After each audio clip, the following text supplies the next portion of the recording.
کیوں ہنچری دے دے آلو والے ہیں نا تو میرے والے ابھی کیا ہے نا وہ آواز نہیں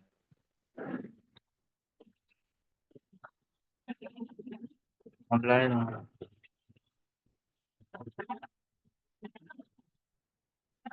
چائے چلتے گا السلام علیکم ورحمۃ اللہ.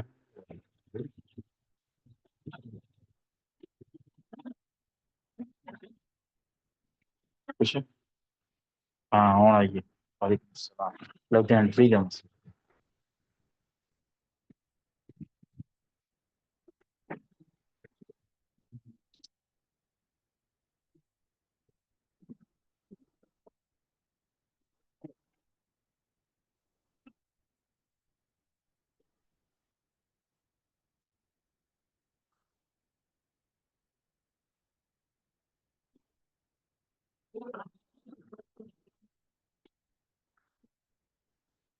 بسم اللہ الرحمن الرحیم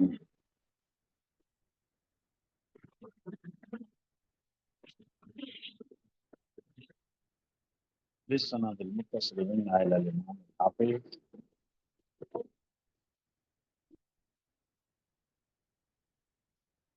أبي عبد الله محمد بن إسماعيل البخاري رحمه الله قال حدثنا سليمان بن حرب قال حدثنا عباد بن زيد عن أيوب عن مجاهد عن ابن أبي ليلى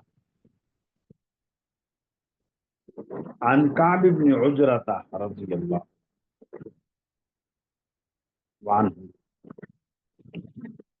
قال أتى علي النبي صلى الله عليه وسلم.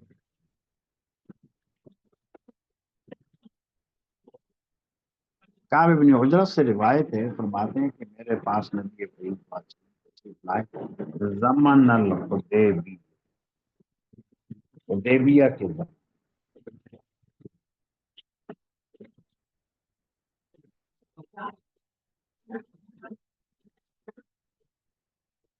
جس زمانے میں سن 6 ہجری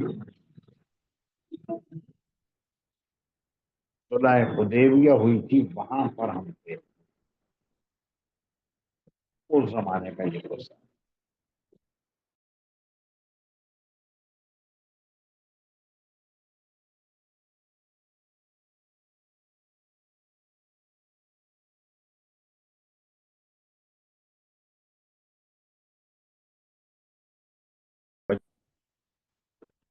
اور جوئیں میرے چہرے پر گر رہی.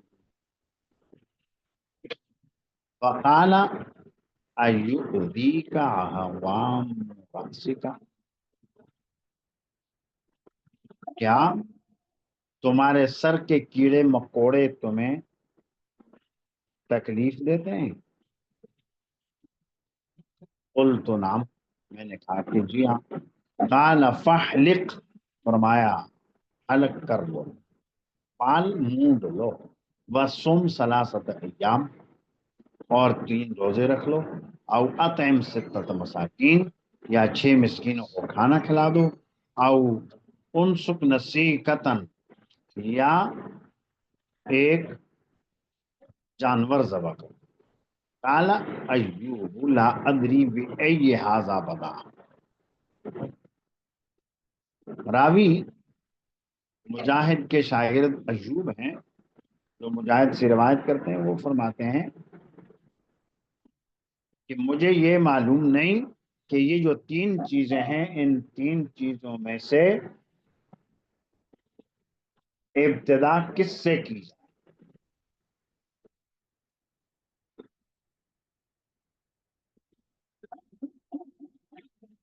مسئلہ یہ ہے،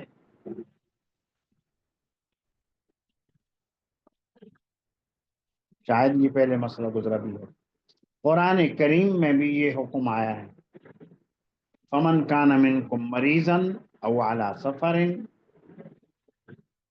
فمن کان منکم مریضا او به اذى من رأسه، جو ہو بیمار یا اس کے سر میں کوئی تکلیف ہو، ففدیۃ من صیام، تو فدیے میں روزے رکھے، او صدقتن یا صدقہ کرے، او نسک یا قربانی۔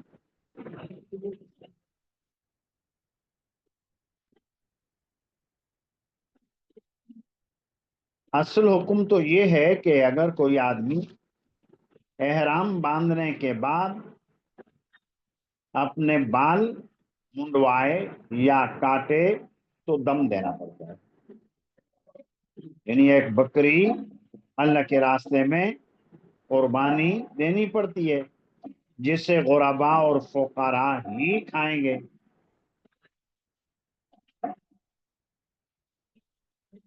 لیکن اگر کسی نے عذر کی بنیاد پر حلق کر دیا یا قصر کر دیا، مثلا یہی مثال لیں کہ سر میں جوئیں پڑ گئیں اور مجبوری میں بال کاٹنے پڑے، تو شریعت نے 3 چیزوں میں اختیار دیا ہے۔ 3 روزے رکھ لے، 6 مسکینوں کو کھانا کھلا دے، یا 1 جانور ذبح کر دے۔ بغیر عذر کے اگر یہ بال صاف کر دیے تو پھر تو نسیکہ یعنی دم، جانور ذبح کرنا طے ہے۔ اگر عذر کی وجہ سے یہ کام کیا تو ان تینوں چیزوں میں سے جس کو چاہے اختیار کر سکتے، چاہے قربانی کرے، چاہے روزے رکھے، چاہے 6 مسکینوں کو کھانا کھلائے۔ یہ مسئلہ پہلے گزرا بھی ہے اور یہ مسئلہ یہاں آیا۔ دوسری روایت آئی بھی، قال حدثني محمد بن هشام ابو عبد الله قال حدثنا شيم عن ابي بشر عن مجاهد عن عبد الرحمن بن ابي ليلى عن كعب بن عجرة رضي الله عنه قال كنا مع رسول الله صلی اللہ علیہ وسلم بالحدیبیہ، ہم حضور کے ساتھ حدیبیہ میں تھے، ونحن محرمون، اور ہم تھے احرام کی حالت میں، وقد حصرنا المشرکون، اور مشرکوں نے ہمیں روک دیا تھا۔ مشرکوں نے روک دیا یعنی آگے مکہ مکرمہ جانے نہیں دیا، عمرے کے لیے جانے نہیں دیا۔ وقد حصرنا المشرکون قال وکانت لی وفرتن، اور میرے بال وفرا تھے، میرے بال تھے وفرا۔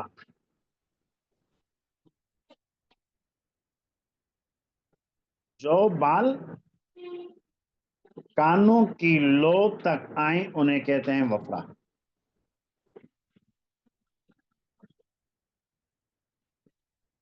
تین نام ہیں،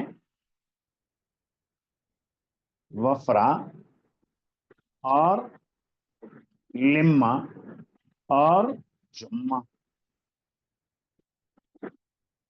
کانوں کی لو تک آئیں تو انہیں وفرا کہتے ہیں، اور اگر ذرا نیچے اور چلے جائیں تو ان کو لما کہتے ہیں، اور نیچے کندھوں تک پہنچ جائیں تو ان کو جمہ کہتے ہیں۔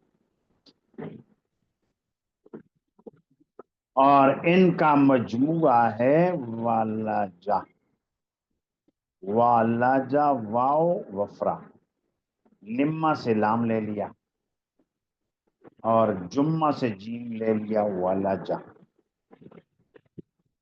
تو حروف تہجی میں واو آخر میں ہے، اس کو لے لو مقدم۔ جو بال کانوں کی لو تک ہیں ان کو کہیں گے وفرا، تھوڑا نیچے ہو گئے لما ہو گئے، لام بیچ میں، اور جمہ، جمہ یہ جیم پہلے آتا ہے حروف تہجی میں، تو یہ سب سے نیچے کندھوں تک ہو تو ان کو کہتے ہیں جمہ۔ تو یہ 3 نام ہیں، ایک تو ہے وفرا، لما اور جمہ۔ جمہ کندھوں تک اور لما ذرا اوپر، اور وفرا بالکل اوپر، تو آپ علیہ السلام بالوں کی جب اصلاح کر دیتے وفرا ہوتے، کچھ دن گزر گئے لمم بن جاتے ہیں، اور دن بن گئے گزر گئے تو جمم بن جاتے ہیں۔ تو اس طرح تینوں طرح کی بات ثابت آ گئی۔ تو یہ فرمایا وکانت لی وفرتن، میرے بال وفرا تھے، کانوں کی لو تک پہنچے ہوئے تھے۔ فجعلت الحوام تساقط علی وجهي، کیڑے مکوڑے میرے چہرے کے اوپر گر رہے تھے۔ فمر بی النبی صلی اللہ علیہ وسلم، میرے پاس سے حضور گزرے۔ فقال یؤذیک حوام رأسک، کیا تمہارے سر کی کیڑے مکوڑے تمہیں تکلیف دیتے ہیں؟ قلت نعم، میں نے کہا جی ہاں۔ قال وانزلت هذه الآیہ، حضور نے ارشاد فرمایا کہ نازل کی گئی یہ آیت، فمن کان منکم مریضا او بیضم رأسه ففدیۃ من صیام او صدقۃ او نسک۔ تو یہ بتا دیا آیت نے، عذر کی وجہ سے کوئی منڈوا لے تو ان تین چیزوں میں سے جس کو چاہے اختیار کر لے، بلا عذر کے منڈوائے گا تو پھر دم طے، نسک جس کو وہ طے۔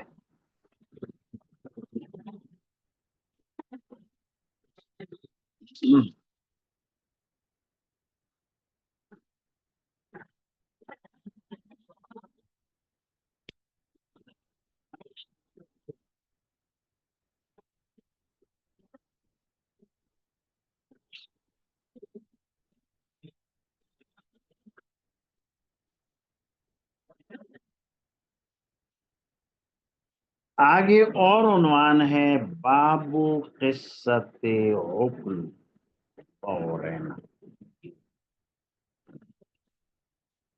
یہ باب ہے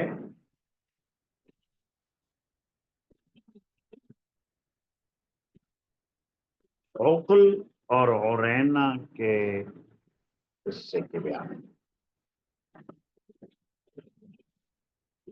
ترمذی میں بھی یہ قصہ آیا، بخاری کتاب الطہارت میں بھی آیا۔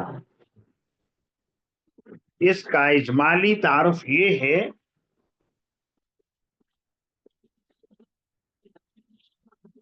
عرینا عرنا کی تصغیر ہے، ایک وادی کا نام ہے میدان عرفات کے قریب۔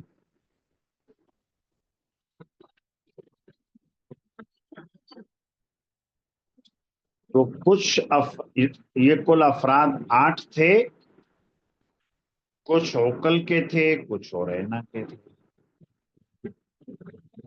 جیسا کہ آیا عقل کے 4 تھے عرینا کے 3 تھے، یا اس کا عکس ہے، 4 عرینا کے 3 عقل کے اور ایک اور تھا کسی دوسرے قبیلے میں، یہ 8 آدمی تھے۔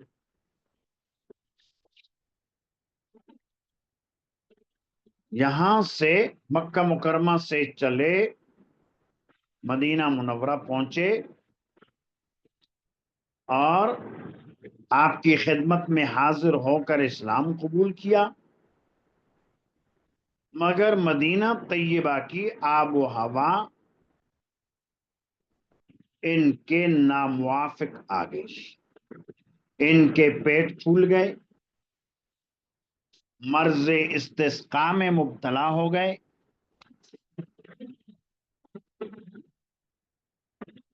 جوع ایک بیماری ہے اس میں مبتلا ہو گئے۔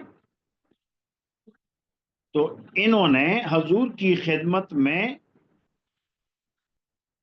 عرض کیا ہم لوگ تو کھیتی باڑی کرنے والے نہیں ہیں، یہاں کے لوگ کھیتی باڑی کرنے والے ہیں،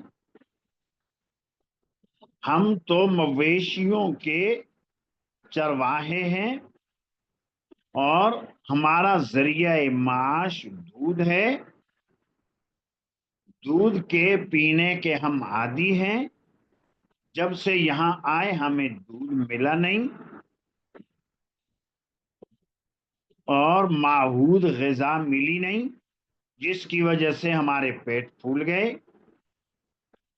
اور رنگ پیلے پڑ گئے۔ تو نبی کریم صلی اللہ علیہ وسلم نے ان کو بھیج دیا زکوٰۃ کے اونٹ جہاں پر چرا کرتے تھے اس چراگاہ میں کہ جا کر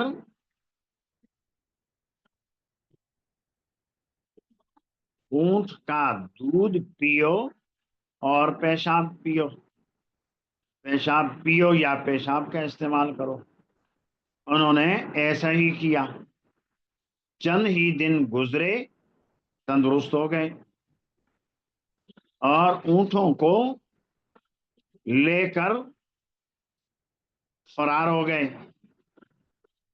حضرت یسار رضی اللہ عنہ جو رائی تھے، انہوں نے مزاحمت کی تو انہیں شہید کر دیا۔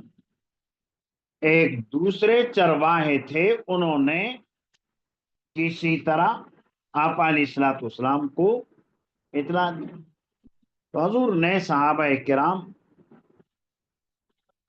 کا ایک دستہ ان کے تعاقب میں روانہ کیا۔ صحابہ نے انہیں پکڑ لیا اور حضرت سے حضور نے دعا کی کہ یا اللہ یہ بھٹک جائیں، راستہ نہ ملے۔ ایسا ہی ہوا، بھٹک گئے۔ صحابہ نے پکڑ کر حضور کے سامنے پیش کیا تو حضور نے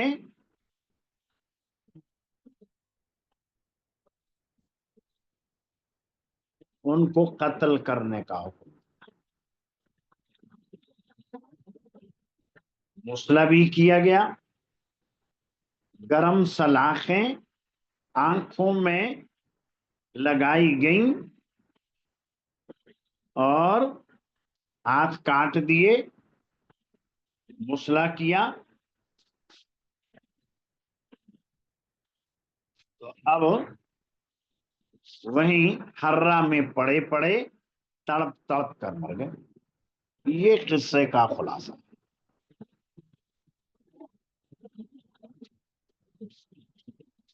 انہوں نے ایک تو ارتداد اختیار کیا، مرتد کی سزا قتل ہے، محمد بدل دین فقتل۔ دوسرا یہ کہ راعی کو، حضرت یسار کو شہید کیا۔ من قتل منکم متعمدا، اخروی سزا تو ہے اور دنیاوی سزا قصاص ہے۔ تیسرا یہ کہ ڈکیتی کی قطاع الطریق تھے، یہ اونٹوں کو لے کر بھاگ گئے اور ابھی تک لا قبض الا بالسیف یہ حکم آیا نہیں تھا، اس لیے ان کو مسلح کیا، قتل کیا۔ تو یہ قصہ ہے قبیلہ عقل اور عرینا کا، کل تھے 8 افراد۔ به قال حدثني عبد الاعلى ابن حماد قال حدثنا يزيد بن زريع قال حدثنا سعيد عن قتادة ان انس حدثه، حضرت انس رضی اللہ عنہ نے ان سے حدیث بیان کی۔ قتادہ کیا ہے؟ یعنی قتادہ اور ان کے ساتھیوں سے حدیث بیان کی۔ ان ناسا من عقل و عرینا، کچھ لوگ عقل اور عرینا کے قدم المدینہ تھا، مدینہ آئے، علی النبی صلی اللہ علیہ وسلم، حضور کے پاس، وتکلموا بالاسلام، اور انہوں نے تکلم بالاسلام کیا۔ تکلم بالاسلام کیا یعنی زبان سے انہوں نے کلمہ پڑھا۔ تو اس تعبیر میں ہی یہ اشارہ پایا جا رہا ہے کہ ظاہراً تو ہوئے مسلمان، لیکن ولما يدخل الایمان فی قلوبکم، لیکن ایمان ان کے دلوں میں داخل نہیں ہوا تھا۔ تو اس تعبیر کے اندر ہی یہ بات پائی گئی، زبانی کلامی تو مسلمان ہوئے لیکن دل کے اندر وہی کفر بھرا ہوا تھا۔ فقالو یا نبی اللہ، بولے اے اللہ کے نبی، انا کننا اہل زرع، ہم تو مویشی والے لوگ ہیں۔ زرع کہا جاتا ہے تھن والے، ہم تھن والے ہیں، مویشیوں والے ہیں، یعنی ہماری معیشت کا دار و مدار جانوروں کے دودھ پر ہے۔ وَلَمْ نَكُنْ أَهْلَ رِيفٍ، اور ہم زرعی زمینوں والے نہیں ہیں، زرعی زمینوں والی نہیں۔ ریف، ریف کہا جاتا ہے ایسی زمین کو جو قابل کاشت ہو، جس کے اندر سبزیاں اگیں، پھل اگیں، نباتات اگیں۔ تو یہاں تو لوگ مدینہ طیبہ کے اندر لوگ تو ہیں اہل ریف، کاشتکاریاں کرنے والے، باغبانیاں کرنے والے، لیکن ہم تو ہیں مویشیوں کے دودھ استعمال کرنے والے۔ وَاسْتَوْخَمُوا الْمَدِينَةَ، اور مدینہ کی آب و ہوا ان کے ناموافق آ گئی۔ استوخما، یستوخم، باب استفعال سے ماضی کا صیغہ ہے، جمع، کہ مدینہ کی آب و ہوا ان کے موافق نہیں آئی اور ان کے پیٹ پھول گئے اور استسقاء کی بیماری لگ گئی، مرض جوع جس کو کہا جاتا ہے۔ فامرہم رسول اللہ صلی اللہ علیہ وسلم بصود وراع، نبی کریم صلی اللہ علیہ وسلم نے انہیں حکم دیا اونٹوں کا اور چرواہے۔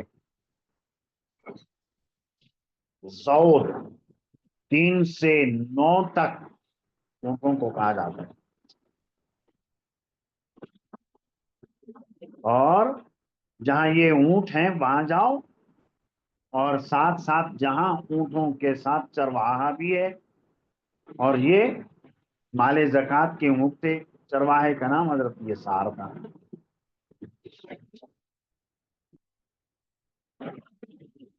فَأَمَرَهُمْ أَن يَخْرُجُوا فِيهِ، آپ نے حکم دیا انہوں کا کہ ان میں نکلنے کا۔ فَيَشْرَبُوا مِنْ أَلْبَانِهَا، پئیں وہ ان کے دودھوں کو اور ان کے پیشابوں، دودھ پئیں اور پیشاب پئیں، یعنی بیماری دور کرنے کے لیے۔ یہ بھی ہو سکتا ہے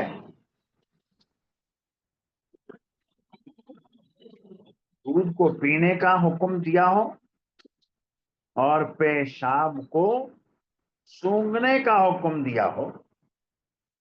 تقدیری عبارت یوں ہوگی، اشربوا من البانہا واستنشقوا من ابوالہا، یعنی اونٹوں کا دودھ پیو اور اونٹوں کے پیشاب کو سونگو۔ تو یہاں فعل حذف کر دیا، دوسرا فعل اشربوا من البانہا و ابوالہا، اور دوسرے والا فعل محذوف ہے، اور وہ استنشقوا۔ اور جیسا کہ بعض کتابوں میں ایک مثال اس کی آتی ہے علفت عاتبنا وماء باردا، میں نے چارہ دیا بھوسے سے اور پانی، حالانکہ پانی سے سیراب کیا جاتا ہے، پانی سے جانوروں کو سیراب کرتے ہیں، اصل میں عبارت تھی علفت عاتبنا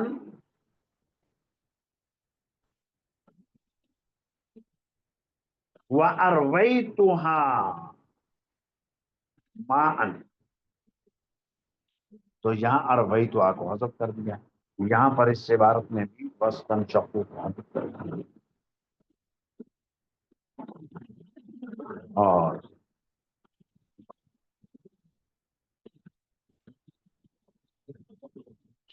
یہ بھی ہو سکتا ہے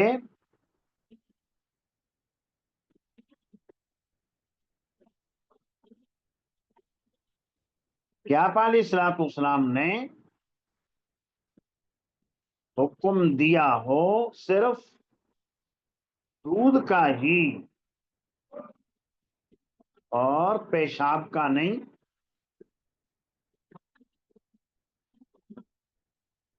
اور اگر بالفرض پیشاب کا بھی حکم تھا تو یہ حکم منسوخ ہے. حدیث حرینا کا جو حکم ہے یہ منسوخ ہے، اور اس کے لیے ناسخ ہے استنزہوا عن البول فإن عامة العذاب القبر من. ترمذی کے اندر یہ روایت ہے، پیشاب سے بچ کر اکثر عذاب اسی سے آتا ہے، عذاب قبر اسی سے آتا ہے.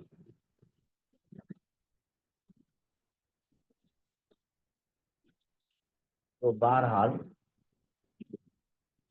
یہ ایک مشہور اختلافی مسئلہ ہے کہ بول ما یوکل لحمہ، یعنی جن جانوروں کا گوشت کھایا جاتا ہے ان کا پیشاب پاک ہے یا ناپاک ہے. امام مالک، امام احمد اور ساتھ ساتھ امام محمد ہمارے حنفیہ میں سے، ان تینوں کا مسلک یہ ہے کہ یہ پاک ہے.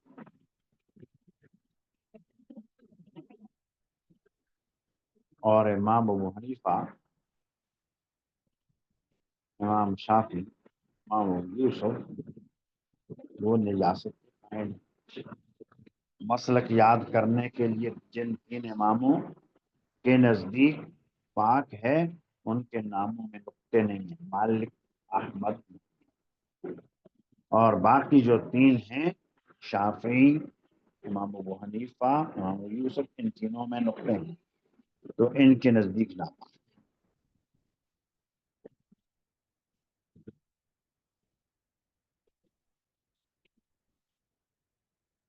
تو حضور نے دیا، اگر بالفرض مان لیا جائے پیشاب کے پینے کا حکم دیا تو یہ علاج معالجے کے لیے، تداوی کے لیے حکم دیا. اور آپ علیہ الصلوۃ والسلام کو وحی کے ذریعے سے معلوم ہو گیا تھا کہ ان کی اس مرض کا علاج سوائے اس کے اور کچھ بھی نہیں، دودھ اور پیشاب. لہذا وحی کا دروازہ تو بند، اب تو کسی کو پتہ نہیں چل سکتا.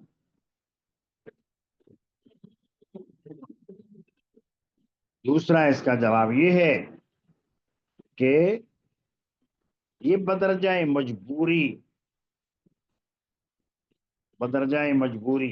یعنی جب علاج معالجہ اسی میں منحصر ہے، کوئی اور چیز نہیں ہے، تو جان بچانے کے لیے جیسا کھایا جاتا ہے علاج معالجہ بھی جان بچانے کے لیے ناپاک چیز کے ذریعے سے کیا جا سکتا.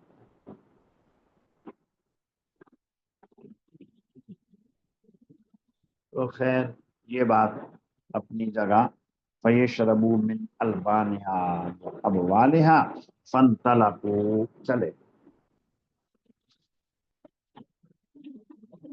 حَتَّى إِذَا كَانُوا نَاحِيَةَ الْحَرَّةِ، یہاں تک کہ جب وہ حرہ کے اطراف میں تھے، کفروا بعد اسلام، اسلام لانے کے بعد انہوں نے کفر اختیار کر دیا، یعنی ارتداد اختیار کر، مرتد ہو گئے.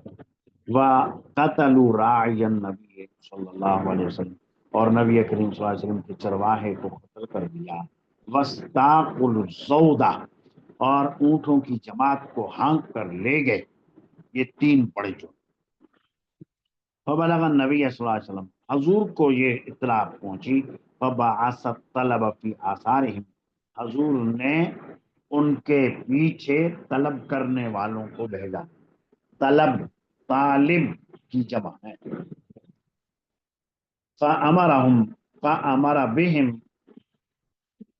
تو آپ علیہ الصلوۃ والسلام نے ان کے متعلق حکم دیا.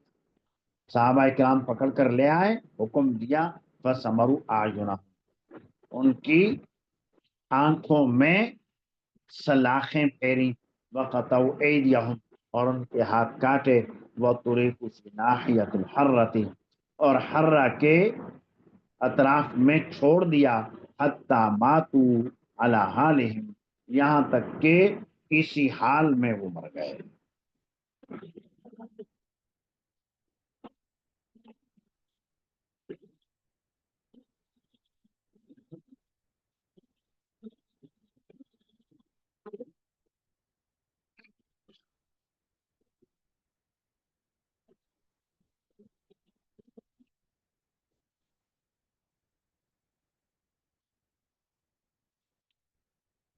ہاں، یہ کسی نے یہ کہا کہ برطانیہ میں انڈیا کی سبزی کی دکان پر گائے کا بول ملتا ہے. تو ہندو لوگ تو ان کے یہاں تو یہ مقدس چیز ہے، وہ اس کو پیتے ہیں. لہذا بعید از قیاس تو ہے نہیں، لیکن شروع میں وہی کے ذریعے سے جب پتہ چل گیا کہ ان کی شفا اسی میں ہے، حضور نے حکم دے دیا.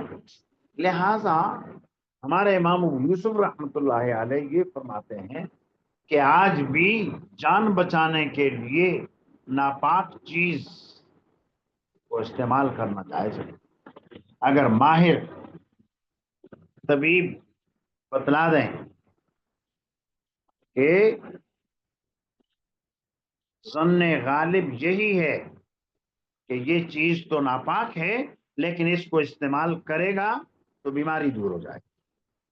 جیسا آپ کو پتہ ہے کہ مخمصہ ہو، اضطرار ہو، جان جا رہی ہے، کچھ کھا نہیں رہا ہے، تو ایسے وقت میں حرام چیز کا استعمال بقدر ضرورت جائز ہو جاتا ہے جان بچانے کے لیے. ایسا ہی بیماری میں ناپاک چیز اگر غالب گمان ہے کہ اس سے جان بچ جائے گی تو اس کا استعمال کرنا جائز. شرعی مسئلہ ضمنی طور پر یہ معلوم. آگے فرمایا قال قتادۃ بلغنا ان نبی صلی اللہ علیہ وسلم بعد ذلك كان يقص على الصدقۃ وينهى عن المسلم. اس حدیث میں حضرت قتادہ آئے تھے جو حضرت انس سے روایت کرنے والے راوی ہیں. ہمیں یہ خبر پہنچی ہے کہ نبی کریم صلی اللہ علیہ وسلم نے اس کے بعد، یعنی ایک تو یہ جو قصہ عقل اور عرینا کا آیا، اس میں پیشاب پینے کا حکم تھا.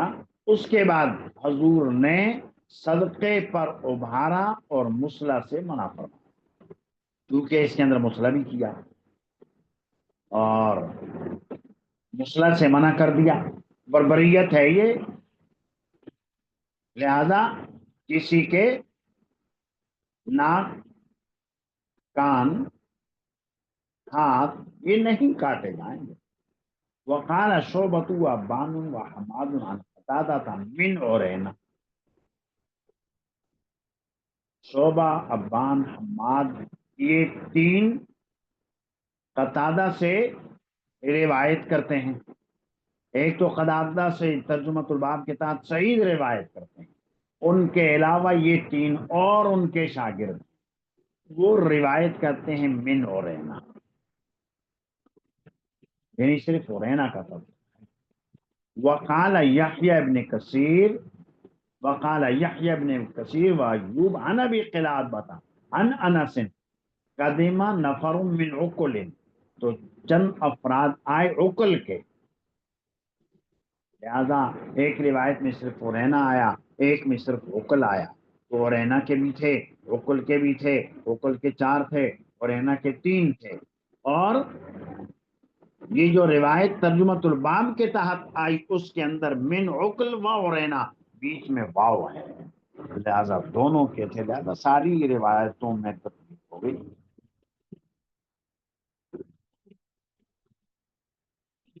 تو خیر ایک تو یہ معلوم ہوا کہ مسلح تھا پھر منسوخ ہو گیا، انہوں نے رائی کا مسلح کیا تھا، اس بنا پر مماثلت قائم کرنے کی غرض سے ان کا بھی مسلح کیا گیا، اور پھر بعد میں مسلح قطعی طور پر منسوخ ہو گیا۔ لا قبض الا بالسیف، یہ نازل ہوا۔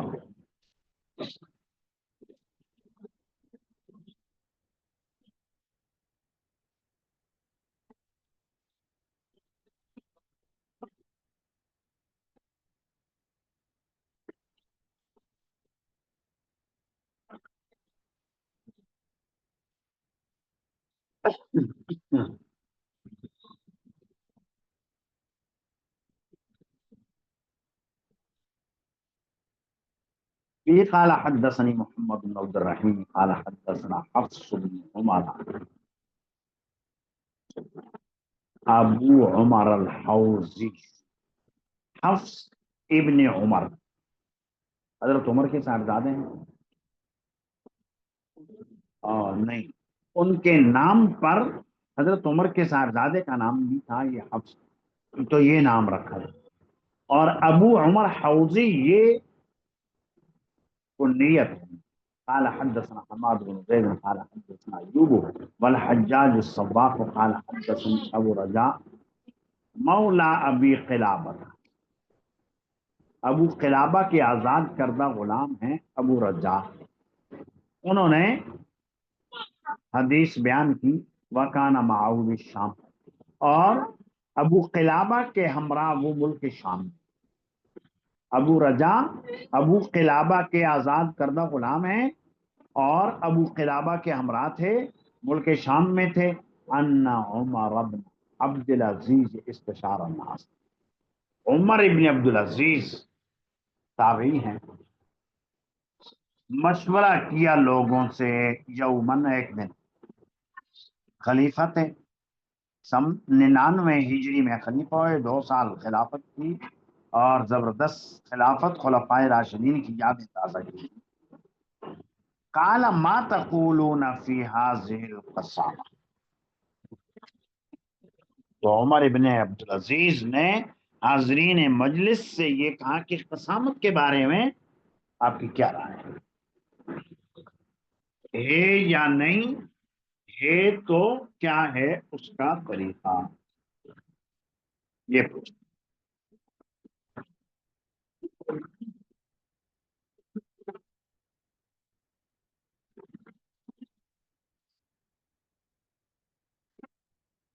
فقالوا حق، تو حاضرین مجلس نے کہا کہ قسامت تو حق ہے، قضا بہا رسول اللہ صلی اللہ علیہ وسلم، قسامت کا فیصلہ رسول اللہ صلی اللہ علیہ وسلم نے کیا تھا، وقضت بہا الخلفاء قبل کا، اور آپ سے پہلے، عمر ابن عبدالعزیز سے کہا کہ آپ سے پہلے جو خلفاء گزرے ہیں ان خلفاء نے بھی قسامت کے فیصلے کیے ہیں۔ قسامت کا مطلب یہ ہوتا ہے کہ اگر کسی احاطے میں مقتول پایا، چارہ عام نہیں ہے،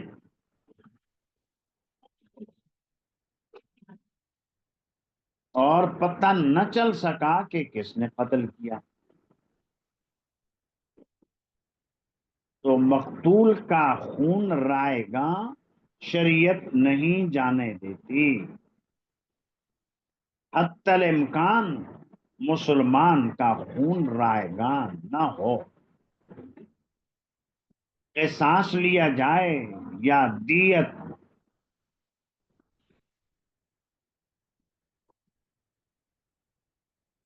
قاتل کا پتہ ہے نہیں، تو اب احناف کے مسلک کے مطابق جہاں سے مقتول پایا گیا اس آبادی کے 50 افراد سے قسم لی جائے گی، اور وہ قسم اٹھائیں گے اللہ کی قسم نہ تو ہم نے اس کو قتل کیا اور نہ ہی ہم اس کے قاتل کو جانتے ہیں، باللہ ما قتلناہ ولا نعلم له قاتل، اللہ کی قسم نہ ہم نے اسے قتل کیا ہے اور نہ ہم قاتل کو جانتے ہیں۔ تو 50 آدمی جب یہ قسم اٹھا لیں گے، قصاص تو ساقط ہو گیا، البتہ مقتول کی دیت لازم کر دی جاتی ہے اور وہ 3 سالوں میں ادا کرنی پڑتی ہے۔ یہ اسلام کا نظام عدل ہے، اور اگر وہ لاش شارع عام کے اوپر ملے اس کا حکم الگ، وہاں قسامت جاری نہیں، وہاں اسلامی حکومت کی ذمہ داری ہوتی ہے کہ قاتلوں کو تلاش کرے، اور اگر قاتل نہ ملے تو بیت المال سے دیت ادا کرے، اور قسامت ایسی جگہ پر کہ وہ شارع عام نہیں ہے بلکہ ایسی جگہ ہے، مثلا محلہ ہے، گلیاں ہیں، تو محلے والوں کو پتا ہونا چاہیے اس نے اس کو قتل کیا، تو اب محلے والوں کی یہ ذمہ داری ہو، یہ قسامت ہے۔ اور امام مالک رحمت اللہ علیہ یہ فرماتے ہیں کہ قسامت میں قصاص بھی ہے، اگر قتل عمد کا دعویٰ ہے تو قتل عمد کی صورت میں قصاص ہوگا، اور حضرات شوافع یہ کہتے ہیں کہ دیت ہی یہ قصاص نہیں، انام اسی کے قائل ہیں، لیکن وہ یہ بھی کہتے ہیں کہ جیسا کہ ہدایہ میں بھی یہ مسئلہ آیا کہ مقتول اور ان لوگوں کے درمیان پہلے سے کچھ گڑبڑ چل رہی ہے، کچھ اختلاف چل رہا ہے،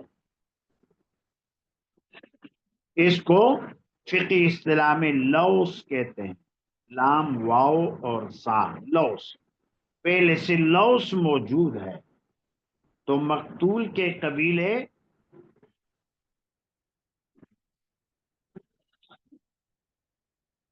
یعنی باقی ائمہ یہ کہتے ہیں کہ مقتول کے قبیلے کے 50 افراد قسم اٹھائیں گے کہ انہوں نے ہی قتل کیا ہے،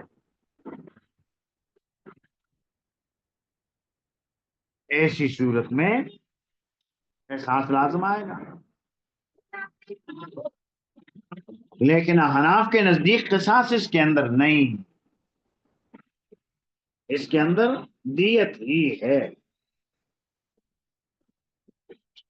تو جس کا حاصل یہ ہے کہ حنفی مسلک میں قسمیں لی جائیں گی جہاں مقتول پایا گیا ان لوگوں سے، اور ائمہ ثلاثہ کے نزدیک قسمیں لی جائیں گی مقتول کے اولیاء سے۔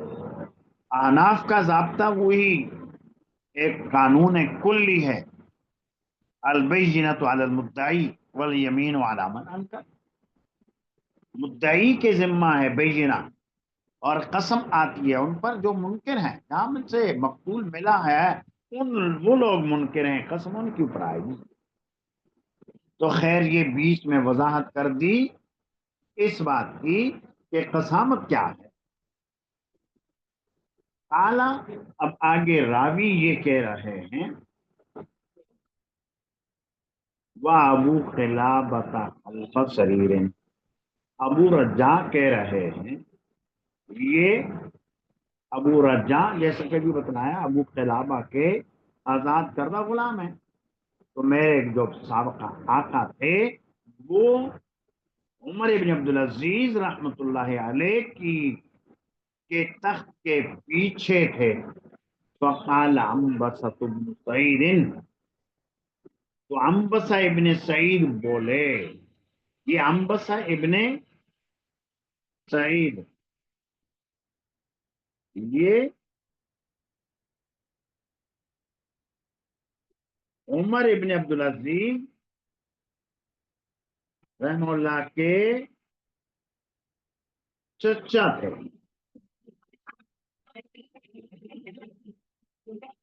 عمر ابن عبدالعزیز کہ یہ چچا لگتے تھے رشتے میں، اور چچا ماموں ماموں لگتے تھے. تو ہم عنبسہ ابن سعید عمر ابن عبدالعزیز رحمہ اللہ کے ماموں تھے. قال و ابو قلابہ خلف سریری فقال عنبسہ ابن سعید، عنبسہ ابن سعید بولے فأین حدیث انس فی العرانیین، تو عرانیین کے بارے میں انس کی حدیث کہاں جائے گی؟ یعنی تم تو یہ کہتے ہو کہ اس میں احساس لیا جائے گا، تو اب وہاں تو عرانیین میں تو ایسا نہیں ہوا، وہاں تو یہ ہوا کہ ان کو قتل کیا گیا.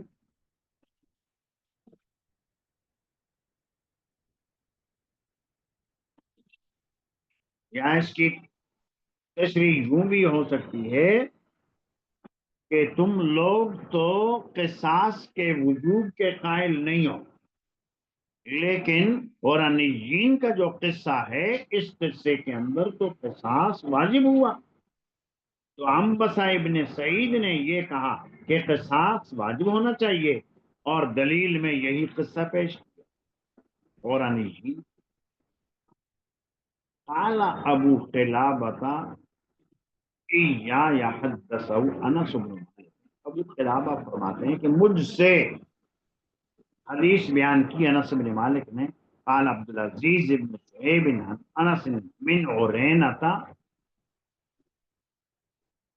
یعنی من عرینہ کہا، یعنی یہ افراد تھے عرینہ کے. وقال ابو قلابہ عن انس من عقل، اور دوسرا ابو قلابہ نے من عقل کہا ہے، لہذا کچھ عقل کے تھے کچھ عرینہ کے تھے، دونوں باتیں چاہیے. القصہ تھا، القصہ یعنی پورا کا پورا قصہ نہ.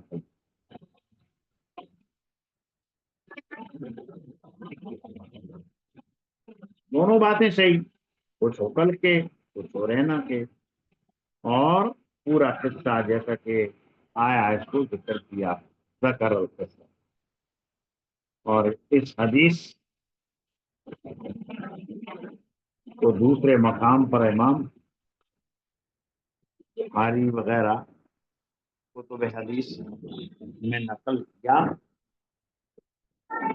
حجاج بن یوسف نے ایک مرتبہ حضرت انس سے کہا کہ کوئی ایسا سخت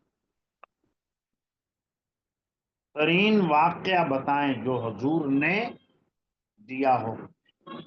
تو انس نے یہ قصہ قرآنیین کا قصہ ذکر کیا. اور پھر حجاج بن یوسف لوگوں کے ساتھ جو مظالم ڈھایا کرتے تھے تو اس کے اوپر دلیل کے طور پر پیش کیا کرتے تھے کہ دیکھیں حضور نے بھی ایسا سخت حکم دیا، فیصلہ کیا اور ہاتھ کاٹ دیے اور پانی پینے نہیں دیا، مانگتے رہے، سسک سسک کر مر گئے. تو انس کہا کرتے تھے کہ میں بعد میں پھر پچھتایا کرتا تھا کہ یہ مجھ سے غلطی ہو گئی، میں نے حجاج کو یہ قصہ بیان کر دیا، بتا دیا، اور اپنے موقف کے اوپر وہ اس سے استشہاد پیش کیا کرتے. تو باقی رہا یہ مسئلہ کہ عمر ابن عبدالعزیز کے جو ماموں ہیں انہوں نے اس سے استدلال کیا قصاص کے اوپر. تو اس کا جواب احناف یہ دیتے ہیں کہ قصاص سے متعلق یہ تو قصہ ہے ہی نہیں، یہ تو ہے قطع الطریق. انما جزاء الذين يحاربون الله ورسوله ويسعون في الارض فسادا ان يقتلوا او يصلبوا، جیسا کہ قرآن کریم کی آیت کے اندر کیا ہے. لہذا قصاص سے متعلق نہیں، یہ قصہ خرابہ سے یا یوں کہیں کہ قطع الطریق سے متعلق ہے.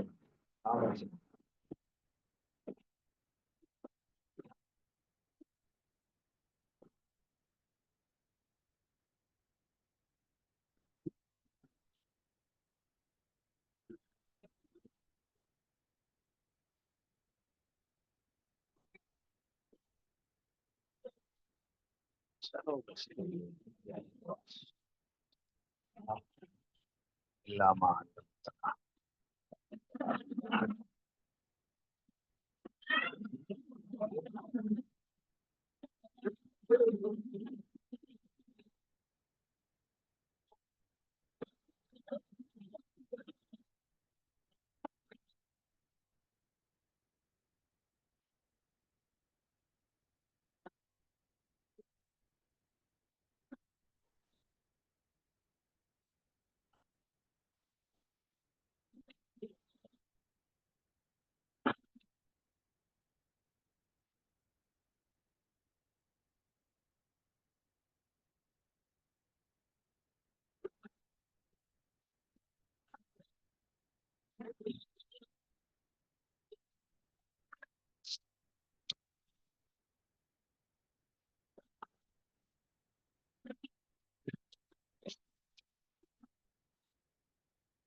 دادی کہاں ہیں؟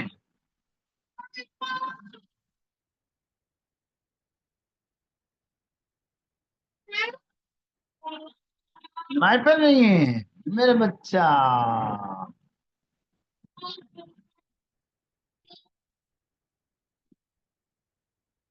دادا کا بچہ دادا کا میں نے پیسے دیے تھے اپنے بچے کو، میرے بچے نے کیا چیز دی؟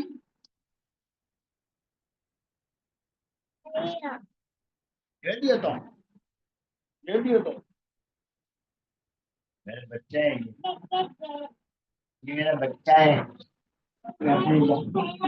جانا کا بچہ ہے.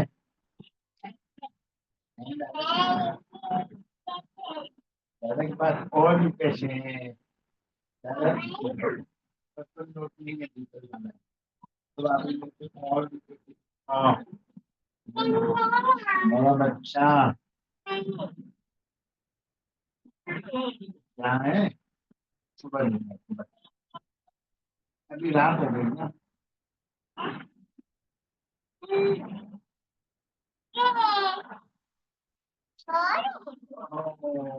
یہ والا